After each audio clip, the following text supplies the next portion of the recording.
श्रीगोविन्दं प्रपद्येऽहं दीनानुग्रहकारकम् वन्दे मुकुन्दमरविन्ददलायताक्षम् कुन्दोन्दुशङ्खदशनं शिशुगोपवेशम् इन्द्रादिदेवगणवन्दितपादपीठम् वृन्दावनालयमहं वसुदेवसूनुम्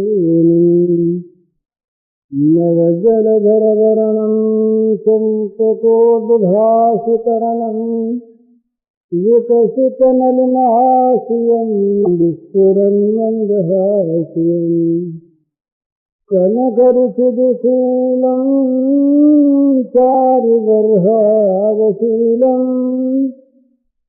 कमपि निखिलसारं नवगोपीकुमारम् वंशीविभूषितकरान्नवनीरदाघात् पीताम्बरादुर्निबिम्बफलाधरोष्ठात् पूर्णेन्दुसुन्दरमुखादरविन्दनेत्रात् कृष्णात् परं किमपि तत्त्वमहं न जाने ज्ञानाभ्यासवशीकृतेन मनसा तन्निर्गुणं निष्क्रियम् ज्योतिषिञ्चन योगिनो यदि परम् पश्यन्तु ते अस्माकं तु तदोऽवलोकनचमत्काराय भूयाचिरम् कालिन्दीपुलिनेषु यत् किमपि तन्नीलं महो भावति दीयरामयसवे जगजानी करो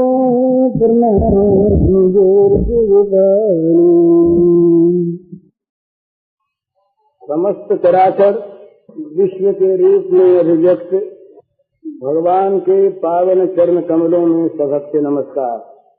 भगवान के साथ संबंध जोड़ लेना ये साधना का उद्देश्य है। अर्थात भगवान के साथ संबंध जोड़ लेना और भगवान के बिना का जो कुछ है उसके साथ संबंध तोड़ लेना, यही साधना का सार है। इसको चाहे किसी भाषा में हम कहें, ये संबंध जब तक जुड़ेगा नहीं तब तक ये टूटेगा नहीं, और जब तक ये टूटेगा नहीं तब तक वो जुड़ेगा नहीं। ये दोनों का अन्योन्य संबंध है, एक के द्वारा दूसरे की पूर्ति होती है। तो ये संबंध जो भगवान के साथ है ये हमारा है, पर इसको जब हम नए रूप में जोड़ते हैं तो वहाँ उसके कई प्रकार के भेद होते हैं। उनके साथ अभिन्न आत्मा का संबंध जोड़ें, उनको स्वामी मानकर हम दास बने, उनको अपना सखा बनावें, उनको पुत्र बनावें, उनको अपना स्वामी प्रियतम बनावें, कोई भी संबंध भगवान के साथ जोड़ लेना परमावश्यक है। इसमें एक विशेषता होती है कि खास संबंध जोड़ लेने पर, कोई खास संबंध हो जाने पर उसमें सामान्य की अपेक्षा एक विशेषता आ जाती है। जैसे हमने सुना अभी नंद यशोदा का भगवान के साथ संबंध वात्सल्य भाव को लेकर, वे केवल अपने हृदय में स्नेह को भरे हुए, स्नेहापुत हृदय से, स्नेह से परिपूर्ण हृदय को लेकर अपने श्री भगवान को वो अपना पुत्र मानकर भजते हैं। ये गर्गाचार्य का बहुत आदर किया ना। सदाचार्य की तो बड़ी सुंदर बात है ही, इतनी बढ़िया सीखने की चीज है कि कैसे किसी का आदर करे, बड़े बूढ़े से कैसे बोले, कैसे बैठावे, किस नम्रता से उसके सामने स्वयं बैठे, अपनी किसी प्रकार से भी उच्चता न लाते हुए उसकी उच्चता का प्रकाश करे। सुनी होगी आपने एक बात, इसमें बड़ी सुंदर बात वो एक आई थी। हम जो किसी से कहते हैं ना, ये बहुत सीखने की बात है। हम जो किसी से कहते हैं आपको कोई आवश्यकता है क्या, तो उन्होंने कहा कि इसमें हम मानते हैं कि ये तो आवश्यकता वाले हैं, अभाव वाले हैं, और हमारे अंदर अभाव की पूर्ति करने की शक्ति है। हम शक्तिमान हैं और ये दीन है। तो किसी को भी किसी भी भाषा में हम दीन कहें तो वो चाहे न बोल सके, वो चाहे इस अवस्था में हो कि उसको बेचारे को अपना दैन छिपाने का अवसर न मिले, परंतु उसके मन पर एक इस प्रकार की ठेस लगती है कि देखो मैं इनसे लेने वाला और ये मुझे देने वाले। इसीलिए जहाँ दया का प्रकरण आता है, जहाँ उपकार करने की बात आती है, वहाँ बड़ी सावधानी की आवश्यकता है। हम जिसको दान करें, हमारे मन में जिसके प्रति दया उपजे, कभी हम इस तरह का वहाँ कोई भाव न दिखावें कि जिससे ये पता लगे कि हमने उसको अपने से नीचा माना है। भाई बेचारा आया था, बड़ा अच्छा आदमी, बड़ा दुखी, दया का पात्र है, और हम दया करने वाले हैं। तो दया का जो पात्र है वो हमसे नीचा है, और हम जो दयालु हैं ये उससे ऊंचे हैं। तो वो उपकार का पात्र है और हम उपकार करने वाले हैं। तो जो उपकार का पात्र है वो हमसे नीचा और हम उपकार करने वाले उससे ऊंचे। तो यूं उपकारक बनकर, यूं किसी दीन पर दया करने वाले बनकर कई दफे हम लोग लोगों का चित्त दुखा दिया करते हैं। तो इस प्रकार का भाव करे, दो भाव में एक भाव। या तो उसकी ये जता दे कि भाई तुमको आवश्यकता नहीं है, हमारी बात मानकर तुम उसे स्वीकार कर रहे हो, और या ये जता दे कि तुम्हारा हक तुम ले रहे हो, इसमें हम अगर नहीं देते हैं तो हम बेईमानी करते हैं, देते हैं तुम तुम्हारा हक लेते हो, तुम पर हम कोई एहसान नहीं करते। और ये बड़ी ऊंची बात। गर्गाचार्य से कहा कि महाराज आप तो पूर्ण हो, आपको क्या चाहिए, आप कोई चीज मांगने थोड़ी आए हो। आप लोग तो निकलते हो इसीलिए कि जो बेचारे दीन हम शरीके हैं तो स्वयं देने वाला है। जो हम शरीके दीन हैं, जिनका दीन मन है, उन दीन मन वाले गृहस्थियों पर कृपा करके उनका परम कल्याण करने के लिए आप लोग बुझला करते हैं। ये केवल धन देना, आश्रय देना, पैसा देना, सहायता करना, ये देना नहीं है। कोई हमें ज्ञान दे, कोई हमारे मन की मूर्खता को हर ले, कोई हमें समझाकर हमारे चित्त के विषाद को हर ले, कोई हमें अच्छे मार्ग पर लगा दे, अच्छे रास्ते का हमें दान दे दे, वो क्या कम दानी है। एक बड़े आदमी ने हमसे कहा, एक बार बहुत पैसे वाले आदमी, एक बार बात चली तो उन्होंने अपने मन की बात कही सुंदर। उन्होंने कहा भाई कई बार हमसे ऐसी भूल होती है, लोग कोई आते हमें देने, कई आदमी हमें देने आते हैं, और हमारी बुद्धि इतनी बिगड़ी हुई है कि हम समझते हैं मांगने आए हैं, तो हम उनको लौटा देते हैं कि वो अभी तो समय नहीं है, नहीं मिल सकते, वो लौट जाते हैं। पीछे मालूम होता है कि तो हमें देने आए थे। धनी आदमी कहीं किसी कुमार्ग में पड़े हुए हों, वो कोई बुरा काम करना चाहते हों, उनके चित्त पर अज्ञान का अंधकार आ गया हो, उन्हें कोई प्रकाश देने आवे, उन्हें मार्ग सुझाने आवे, उन्हें कोई अच्छा काम बताने आवे, तो वो देने आता है ना। वो समझते हैं कि रुपया लेने आया है, तो समझ करके उसका तिरस्कार कर देते हैं। तो कहने का मेरा मतलब ये यहाँ पर कि दो बात, एक तो अपने में विनम्रता होनी चाहिए, और ये मालूम नहीं पड़ता कि कौन किस काम के लिए आता है, कौन क्या करने आता है, नहीं पता लगता। न मालूम भगवान आते हैं क्या करने के लिए, ये समझे। सबसे उत्तम बात तो ये है कि ये समझे कि हमारे सामने जो आता है उस रूप में भगवान आते हैं। केवल भगवान मुंह से ही नहीं कहे, मन से भी भगवान माने, भगवान मानकर विनम्र शब्दों में, मीठे शब्दों में आदर पूर्वक उससे बातचीत करे और जो कुछ अपने पास हो उसके द्वारा उसकी सेवा करे। भगवान न माने तो कम से कम सदाचार और शिष्टाचार की नीति से किसी का भी निरादर न करे, आदर करे।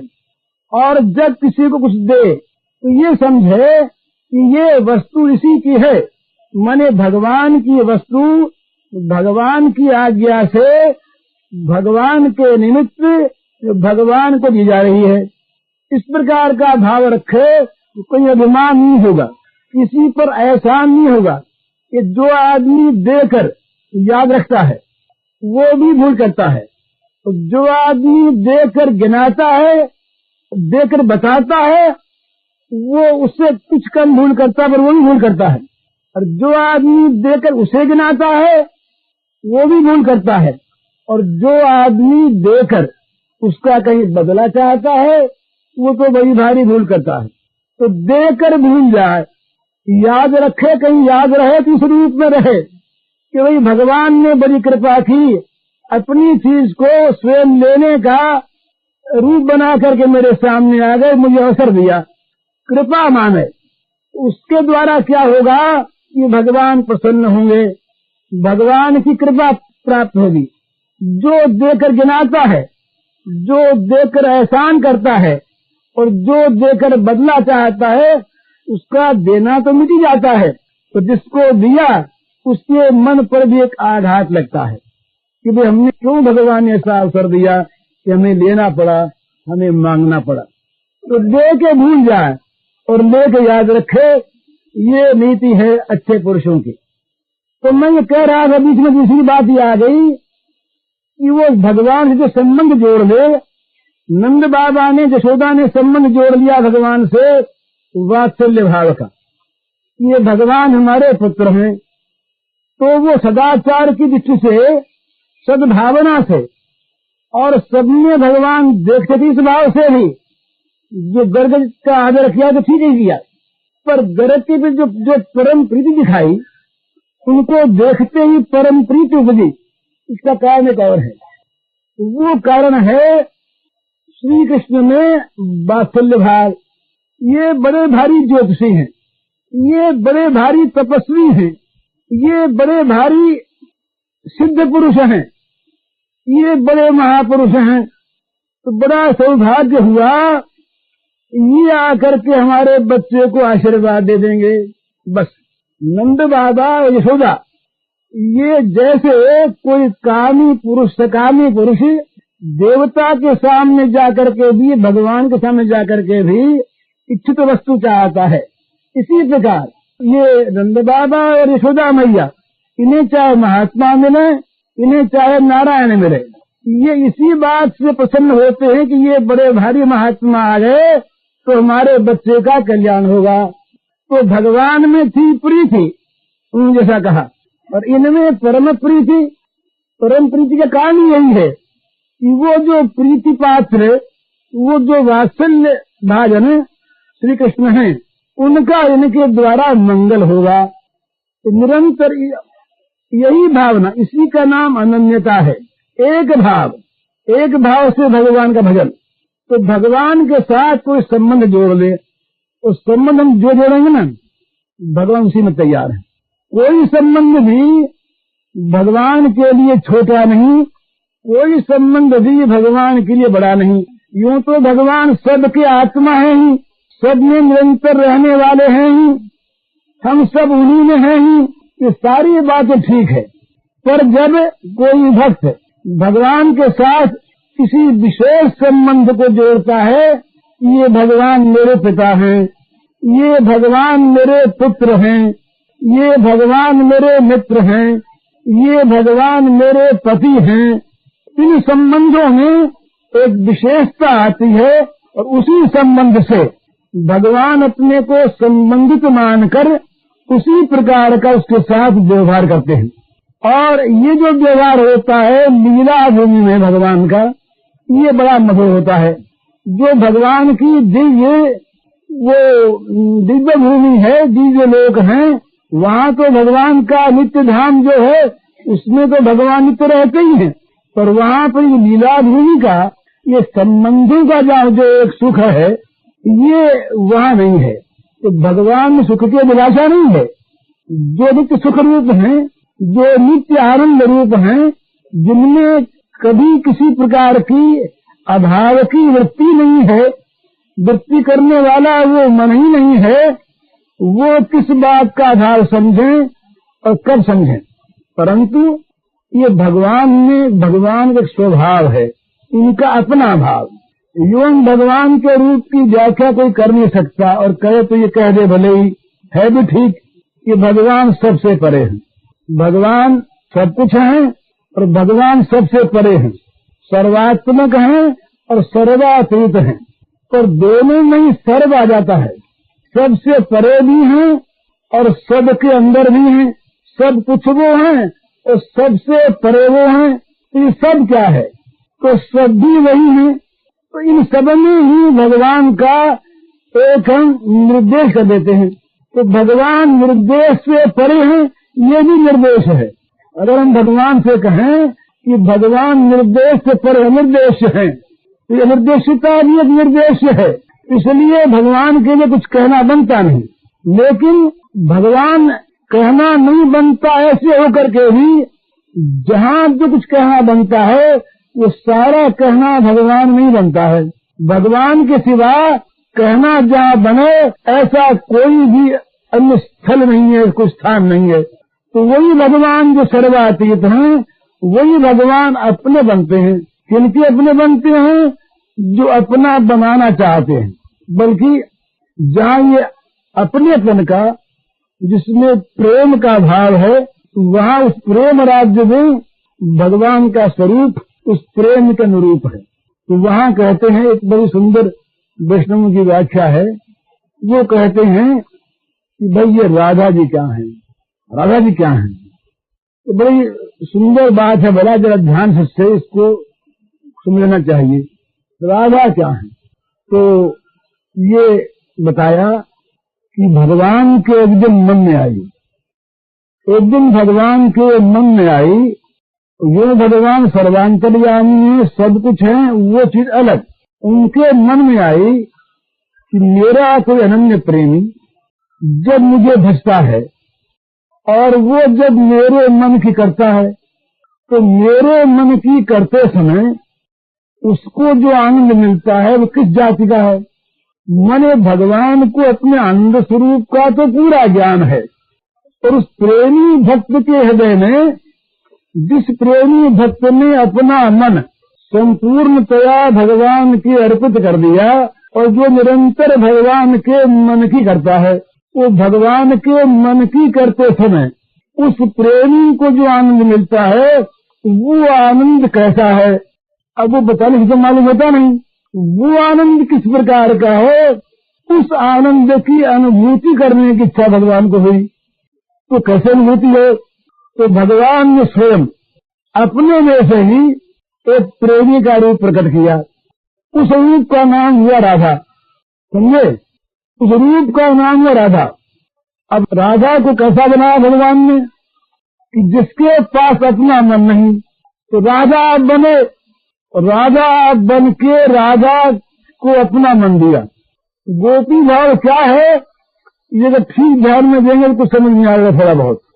अपना मन दिया, अपने मन का अर्थ क्या? कि भगवान के जो मन में आवे वो मन में उसके आवे। तो भगवान अमरनाथ थे, तो जब प्रेमी के रूप में प्रकट हुए और जब प्रेमी बनने का स्वयं भगवान ने संकल्प किया तो मन वाले बन गए। तो यहाँ भगवान मन वाले हैं, अमना नहीं है। तो मन वाले भगवान उस प्रेमी के हृदय के आनंद को देखना चाहते हैं। और प्रेमी का हृदय क्या है? प्रेमी का मन क्या है? प्रेमी का मन है भगवान का मन। तो भगवान क्या करते हैं? भगवान मन में करते हैं कि इस समय ये प्रेमी और जरा मुझको डांटे। दो भाव से पूजा है इस प्रेम मार्ग में। एक का नाम है वाम, एक का नाम है दक्षिण। एक में पूजा है, उपासना है, भक्ति है, मनाना है, खुशामद है, परिचर्या सब है। और एक में डांटना है, रूठना है, मान करना है, अलग रहना है, अलग कर देना है, निकाल देना है, दरवाजा बंद कर देना है। ये कहने सुनने में, देखने में, समझ में आने वाली बात कम है, क्योंकि हमारी दृष्टि लौकिकता पर है ना, हमारी आंख तो ये लौकिक विषयों पर है। तो पहले हम बांध की बात कुछ कहते हैं। श्री कृष्ण के मन में आया कि ये जब राधिका रूठती है और रूठना चाहती नहीं, रूठती मन से नहीं है, रूठने पर राधा रूठ है। ध्यान सुनिएगा जरा, अंदर प्रवेश करके, राधा रूठ है और उसके उठने पर श्री कृष्ण उनको मनाना चाहें, और उस समय राधा के मन में क्या आनंद है और उस आनंद की उपलब्धि श्री कृष्ण को कैसे है। अपने मन का संकल्प रूठ है, वो संकल्प गया उनके मन में, वहाँ क्रिया हुई, उस क्रिया से इनको आनंद हुआ और इनके आनंद से उनको आनंद हुआ, उठना बंद हो गया। माने तो और ये जो श्री राधा हैं, इन्हीं राधा की अनंत अनंत शाखाएं, अनंत अनंत लहरियां श्री गोपिकाएं हैं। तो श्री राधा माधव का जो सुख है वही श्री गोपांगनाओं का सुख है। तो राधा माधव के सुख को संपन्न करने की सामग्री जुटाना, राधा माधव के सुख को ठीक ठीक प्राप्त दोनों कर सके, इसका आयोजन करना, उसी में प्रसन्न रहना, ये गोपांगनाओं का जीवन है। कितना बड़ा निष्काम है, और कोई कामना ही नहीं। तो ये क्या चीज है, उस प्रेमी के मन में जो बात आती है, वो बात आती है प्रेमास्पद के मन की। तो प्रेमास्पद के मन की बात जब प्रेमी के मन में आती है, उसे जब वो करता है तो ये नहीं सोचता, ये उसकी ध्यान में नहीं आती कि मैं क्या कर रहा हूँ। दृष्टि रहती इसकी ठीक इस बात पर कि मेरी इस क्रिया से उसको सुख मिलता है नहीं। काम तो करता स्वयं, और उसकी आंख लगी है उस प्रेमास्पद के मुख पर, अपने पर नहीं। मुझे क्या सुख मिला इससे, ये नहीं देखता। सुख मिलता है उस प्रेमास्पद को, तो जब उसको सुख मिला तो वो सुख इसके पास आ गया, तो सुखे सुखे तुम। तो ये बात ध्यान में आई होगी कि भगवान के मन की बात करता है प्रेमी, प्रेमास्पद के मन की बात करता है प्रेमी, क्योंकि प्रेमी के मन में अपने मन की बात नहीं है। जहाँ तक हमारे मन में अपने मन की बात है, वहाँ तक हम प्रेमी नहीं है, कामी हैं। प्रेम का और काम का यही अंतर है। अपने मन की बात जहाँ तक हम अपने प्रेमास्पद से चाहते हैं, वहाँ तक हम सकाम हैं, हम कामी हैं। और जब अपने मन की बात कुछ भी नहीं रहती हमारे मन में, केवल प्रेमास्पद के मन की बात ही स्फुरित होती है हमारे मन में, ये कामना पाप है। कामना से बंधन होता है, कामना से जगत में फंसावट होती है, कामना से पाप होते हैं, कामना बुरी चीज है। ये सब बात भी ठीक है, और यूं कामना में बुराई देखकर कामना का त्याग कर देना भी निष्काम भाव है। पर प्रेमी के निष्काम भाव में ये सब हेतु नहीं है। कामना से बंधन होगा, कामना से पाप की उत्पत्ति हो सकती है, कामना हमको जगत में फंसाए रखेगी, कामना होने पर भगवान की प्राप्ति में बाधा होगी। ये सब हेतु प्रेमी के निष्काम भाव में नहीं है। प्रेमी का जो निष्काम भाव, उसका तो अर्थ यही है कि वो केवल प्रेमास्पद के मन की करना चाहता है, क्योंकि प्रेमास्पद के मन की करने में से सुख है। वो नाम ही जानता जिसका नाम निष्काम है। वो निष्काम सकाम के झगड़े में नहीं पड़ना चाहता, उसे निष्काम सकाम का पता नहीं है। वो तो निरंतर देखता है दो चीज को, प्रेमास्पद का मन और प्रेमास्पद की प्रसन्नता। बस उसके मन में जो हो वो करता है, और वो काम ठीक बना के नहीं, इसकी कसौटी क्या है? प्रेमास्पद की प्रसन्नता, प्रेमास्पद के मन का काम करना और उस काम की सफलता का अंदाज लगाना प्रेमास्पद की प्रसन्नता को देखकर। और जहाँ प्रेमास्पद को प्रसन्न देखा तो सारी प्रसन्नता उसमें आ गई। तब सुखे सुखे तुम। तो ये जो भाव है इसी का नाम गोपी भाव है। जिस भाव में अपने सुख की, अपने जीवन से भी कोई आशा नहीं है, मन अपना जीवन भी अपने लिए नहीं है, अपना जीवन का कार्य भी अपने लिए नहीं है। जब तब पूजा पाठ की बात तो अलग रही, वे सब तो अपने लिए है ही नहीं, परंतु रोटी खाना, पहनना, सोना, उठना, जागना, ये जितने भी कार्य हैं ये सारे कार्य प्रेमास्पद के लिए, और लिए भी अपने मन से नहीं। अपने मन की हम बात करें और उसके अर्पण करते रहे, ये अर्पण करना है, ये और चीज है। परंतु अपने मन की बात तो उस प्रेमी के मन में रहती नहीं, केवल प्रेमास्पद के मन की बात ही उसके मन में स्फुरित होती है। तो इसीलिए भगवान ने कहा ता मन मनस्काः, मन वो जो श्री गोपांगनाएं हैं वो मेरे मन वाली हैं। भगवान का मन उनका मन बनकर काम करता है। भगवान के प्राणों से उनके प्राण अनुप्राणित हैं। माने उनका जो जीवन है ना, श्वास क्रिया, ये भी भगवान के मन से है। उनको न जीने की शौक है और न उन्हें मरने का डर है। उनको न श्रृंगार से मतलब है और न उनको भोगों से मतलब है। वो प्रेमास्पद प्रियतम अपने मन की बात जो उनके मन में कर देता है, बस उसी से उनको संतोष है, उसी में वो रमण करते हैं। मने गोपांगनाओं का रमण कहाँ है? श्री कृष्ण के मन में। उनकी मति कहाँ है? श्री कृष्ण की मति में। उनके प्राण कहाँ हैं? श्री कृष्ण के प्राण में। वे तद्गत प्राण हैं, तद्गत मना है, तद्गत बुद्धि है। अर्थात ये प्रेम का ये स्वभाव है कि प्रेमास्पद के मन को अपना मन बना देता है। इसीलिए उसको किसी अवस्था की चाह नहीं है और किसी अवस्था की परवाह नहीं है। जहाँ परवाह है वहाँ भी प्रेमी नहीं, और जो चाह है वहाँ भी प्रेमी नहीं। लोग हंसे, लोग मूर्ख बतावें, लोग तारीफ करें, वो न देखता है तारीफ की ओर और न देखता है निंदा की ओर। न लोगों की हंसी का उसे ख्याल है और न लोगों के द्वारा प्रशंसित होने का। उसकी तो वृत्ति, उसका मन एकमात्र निरंतर प्रेमास्पद के मन को देखता है। और देखता क्या है? ये बन जाता ऐसा ही। प्रेमास्पद अपना मन उसके मन में भेज देते हैं। उसे जो स्फुरना होती उसके मन में, तो सारी स्फुरना वही होती है जिससे प्रेमास्पद को सुख मिले। स्वाभाविक इसका कुछ अंश हम संसार में जहाँ पर प्रेम में कुछ विशुद्ध भाव होता है, त्याग का हम देखते हैं।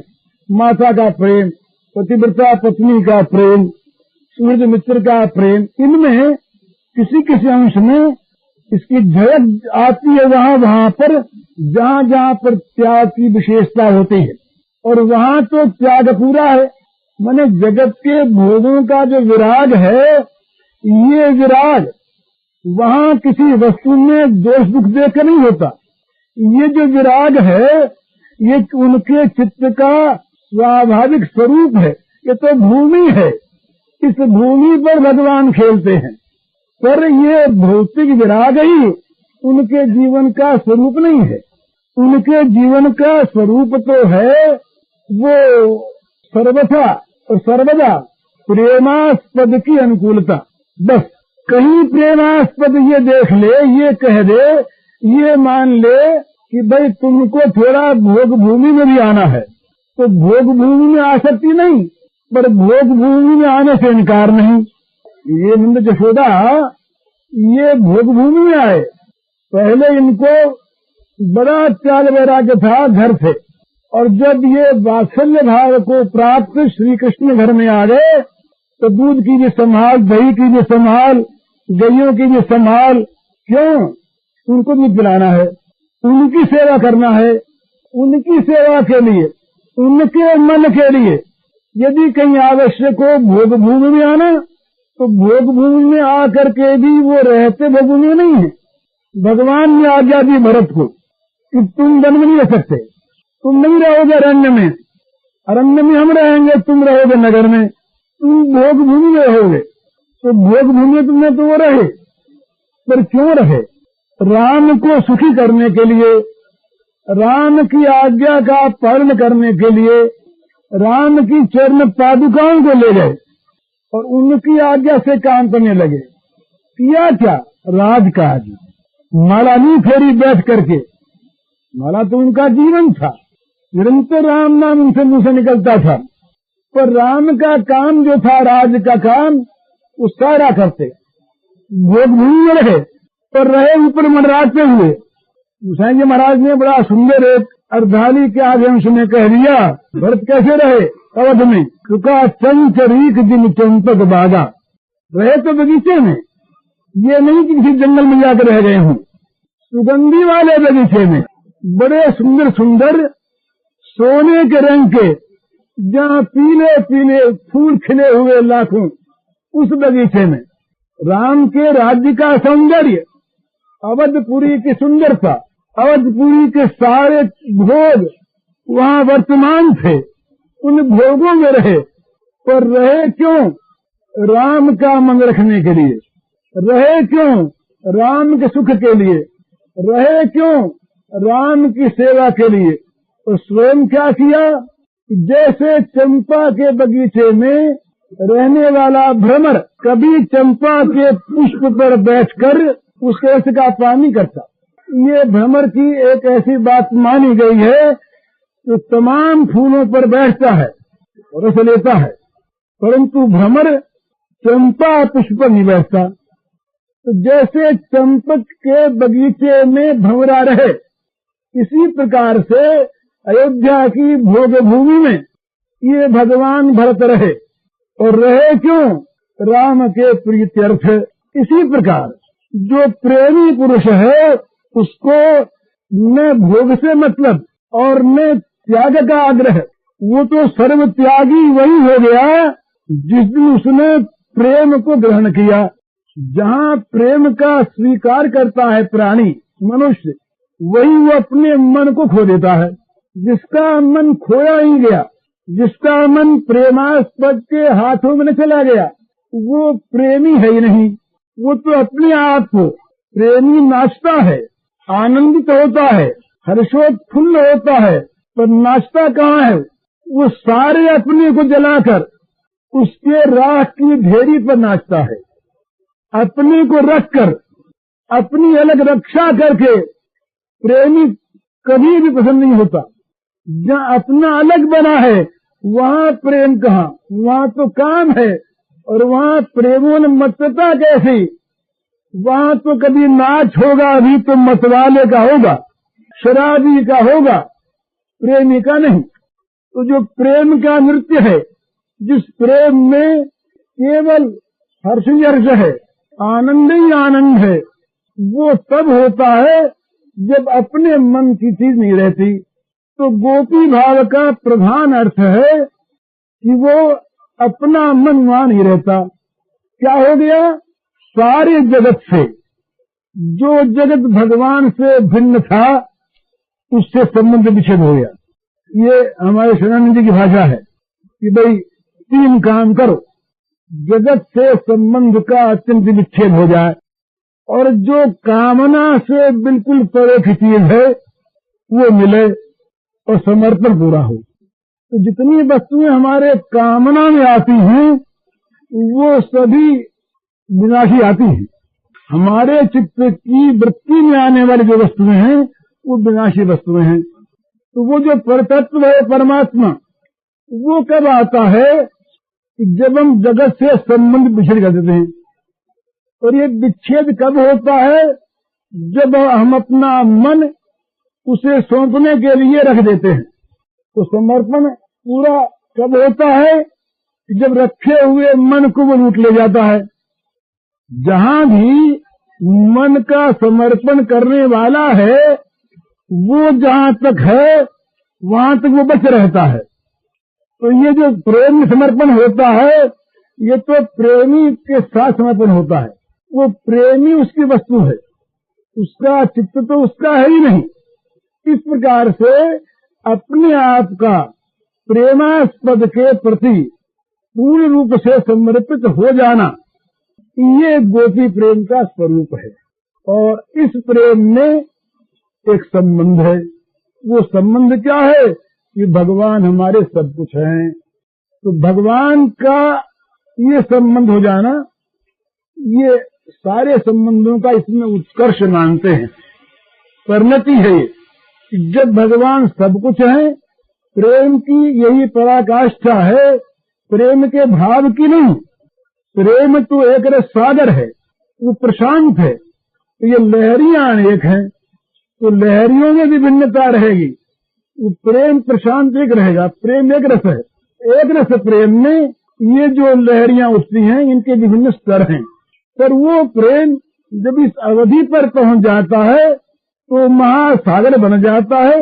अब उस महासागर में अनंत अनंत लहरें